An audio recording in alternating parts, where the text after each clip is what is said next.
दोस्तों Toronto pro super show की pre judging खत्म हो चुकी है और इसके अंदर हमें मेनली दो ही डिवीजन से मतलब है, एक तो मेंस फिजिक और दूसरा मेंस बॉडी बिल्डिंग। तो पहले किससे स्टार्टिंग की जाए, मेंस फिजिक्स से कर लेते हैं। तो इसके अंदर हमें दिखाई दिए भुवन चौहान कंपीट करते हुए, जिनकी काफ़ी ज़्यादा हाइप बन रही थी इस शो के आते आते, और भुवन इसके अंदर हमें साथ ही साथ प्लेस होते हुए दिखाई दिए टॉप 4 के अंदर। टोरंटो एक काफ़ी स्ट्रॉन्ग शो इनके लिए रहता है, लेकिन यहाँ पर इनके साथ में 3 और एथलीट्स थे। लेकिन भुवन की अगर बात करी जाए स्पेसिफिकली तो इनकी फिजिक इसमें लग रही थी काफ़ी फुल और काफ़ी अच्छा इनका पैकेज था। सबसे ज़्यादा इस चीज़ का पता लगता है एब्स को देख करके, इनके एब्स काफ़ी ज़्यादा इस बार पॉप कर रहे थे। चेस्ट भी इनकी उतनी ज़्यादा दबी हुई नहीं लग रही थी और बैक में भी एक थिकनेस डेंसिटी अच्छी थी। ओवरऑल शेप अच्छी थी। शेप से मेरा मतलब है कि कंडीशनिंग अच्छी थी इनकी। तो पिछली बार की तरह ये थोड़ा आउट ऑफ शेप नहीं आए थे इस बार, और इस बार ये काफ़ी ज़्यादा शार्प भी आए हैं, थोड़े ड्राई भी आए हैं और फुल भी आए हैं। तो इसीलिए यहाँ पर टॉप 4 में सेलेक्ट हो गए। अब इसके अंदर जो दूसरे एथलीट्स थे ना दोस्तों, वो थे मेंस फिजिक में, देखो सारे नाम नहीं होते हैं, तो एक यहाँ पर एथलीट आ जाते हैं रॉड्रिक चेसनियर, जो आपको दिखाई दे रहे होंगे यहाँ पर वाइट वाले बोर्ड शॉट्स के अंदर। तो इनकी फ्रंट से बॉडी बहुत अच्छी थी, स्पेशली इनके ऑब्लिक्स बहुत ही ज़्यादा रेजर शार्प ऑब्लिक्स थे, मतलब मज़ा ही आ जा रहा था देख करके। लेकिन बैक पोजेज ये उतने ज़्यादा अच्छे से हिट नहीं कर रहे थे। तो भुवन बहुत अच्छे लगते हैं बैक पोजेज हिट करते हुए, तो इसलिए भुवन यहाँ पर इनसे अच्छे लग रहे थे। लेकिन फ्रंट से रॉड्रिक की बॉडी अच्छी थी। इसके बाद अगर बात करूँ एक और एथलीट जो आ जाते हैं यहाँ पर मेहदी, और इनकी फिजिक भी आपको काफ़ी अच्छी लगी, स्पेशली इनके एब्स बहुत ही ज़्यादा शार्प हैं, बैक भी इनकी अच्छी है। लेकिन सबसे अच्छी बैक जिसकी लगी वो है एक वो ब्लैक एथलीट जो बिल्कुल लेफ्ट हैंड साइड पे खड़े हुए हैं। उनकी बैक की जो थिकनेस, सेपरेशन, डेंसिटी, कंप्लीटनेस है वो वन ऑफ द बेस्ट थी पूरे लाइनअप में। बाकी ये वीडियो के थ्रू हम देख रहे हैं, लाइव नहीं, तो लाइव चीज़ें काफ़ी बदल जाती है, ये मैं आपको यहाँ पर क्लियर कर दूँ। तो ये बात होती है, और अवेलेबिलिटी इतनी अभी नहीं है फोटोज़ की, वीडियोज़ की, बिकॉज शो अभी चल ही रहा है। तो ये ओवरव्यू था ओवरऑल। यहाँ पर भुवन या फिर मेहदी, इन दोनों में से टॉप 2 पे रहने के किसी ना किसी के आसार बताए जा रहे हैं, और ये हो सकता है भुवन इस शो को जीत जाए, हो सकता है मेहदी इस शो को जीत जाए। लेकिन प्रॉब्लम क्या आती है, जजेस ने चारों के चारों एथलीट्स को कॉल आउट में रखा हुआ है लास्ट वाले में। अब इनमें सबको स्विच करा के दिखा रहे हैं, तो ये कन्फ्यूजन हो रही है कि कौन जीतेगा। टॉप 2 सेलेक्ट कर लेते तब तो फिर भी क्लियर हो जाता, पर इन सब में एक दूसरे को स्विच भी करा रहे हैं, पोजीशन भी चेंज करा रहे हैं। तो इसका मतलब अभी जजेस भी कंफ्यूज हैं, वो भी अपना माइंड सेट कर रहे हैं कि किसको फर्स्ट पे, किसको सेकंड पे, किसको थर्ड पे रखा जाए। तो इसीलिए प्रिडिक्शन करनी स्टिल काफ़ी मुश्किल है कि कौन इस शो को आज जीतने वाला है। लेकिन जैसे ही शो के रिजल्ट आएंगे हमें पता लग जाएगा। आप बताओ आपके हिसाब से नंबर 1 नंबर 2 पे कौन होना चाहिए। भुवन भी शो को जीत सकते हैं, बॉडी अच्छी है उनकी, बैक बढ़िया लग रही है, फ्रंट से बॉडी में फुलनेस दिख रही है, तो डिजर्विंग चैंपियन वो भी हो सकते हैं। मेहदी का भी बताया जा रहा है वो भी हो सकते हैं।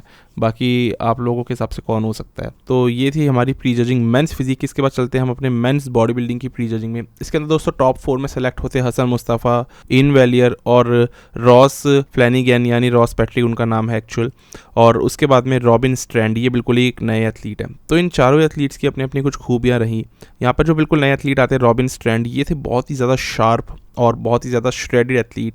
इनकी बैक बहुत अच्छी लग रही थी और लोअर बॉडी तो इनकी कुछ ज़्यादा ही रिब्ड और रेजर शार्प थी, स्पेशली ग्लूट्स और हैमस्ट्रिंग्स। यही कुछ आपको हाल दिखेगा रॉस फ्लैनिगन का। उनकी भी लोअर बॉडी बहुत ही टाइट शार्प है, लेकिन रॉस की फिजिक में ना थिकनेस है, जैसे उनकी बैक के अंदर आपको थिकनेस दिखेगी, उसके साथ में कंडीशनिंग है। तो रॉस मुझे लगता है कि यहाँ पर काफ़ी अच्छा प्लेस हो सकते हैं। वैसे इससे पहले के भी शोज़ जीत करके बैठे हैं रॉस प्रो शोज़, और ओलंपिया में ऑलरेडी क्वालिफाइड है। इनफैक्ट हसन क्वालिफाइड नहीं है, ईयान नहीं है, पर रॉस क्वालिफाइड है।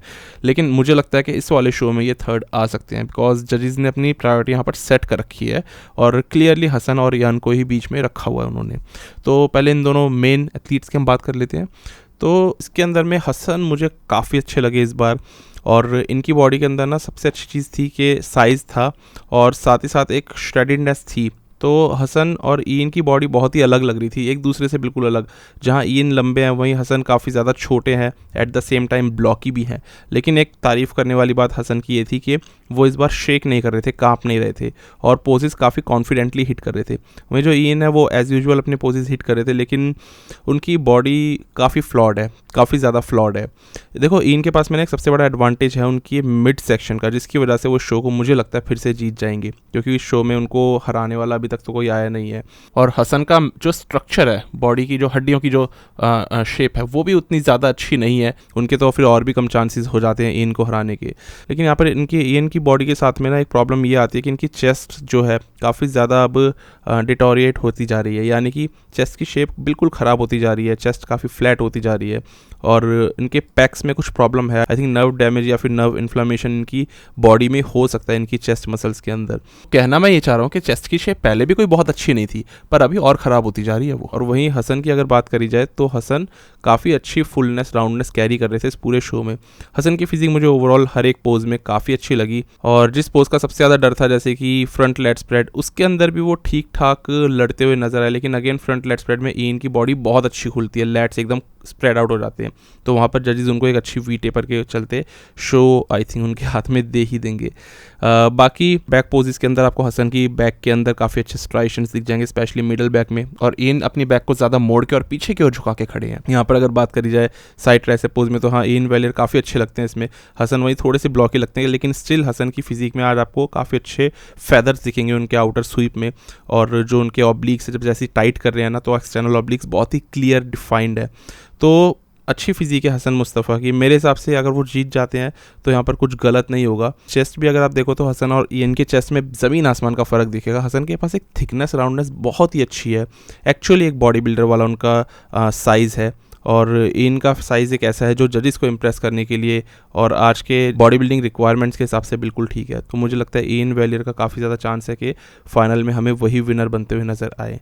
लेकिन देखो अगर हसन मुस्तफ़ा जीत जाते हैं तो वो भी एक काफ़ी अच्छी चॉइस रहेगी जजेस की। तो मैं ये छोड़ता हूँ दोस्तों आपके ऊपर, मैंने अपनी चॉइस बता दी हसन। जजेस की चॉइस मुझे लगता है कि ईन रह सकते हैं, आपकी चॉइस क्या रहेगी वो आप मुझे बताना। और ये कहना पड़ेगा ये दोनों कोने वाले एथलीट्स इन दो मेन एथलीट्स से मच शार्पर हैं शो में, बस यही है साइज़ इनके अंदर उतना नहीं है। तो आप बताओ आपके हिसाब से क्या रिजल्ट्स रह सकते हैं, massive rounded Hassan Mustafa with blocky mid section, या फिर एक tall height body builder Ian Valliere with flaws in the body? आपकी क्या प्रेफरेंस रहेगी? बाकी यही था दोस्तों prejudging Toronto pro super show का, जैसे फाइनल्स होंगे इसको हम कवर करेंगे।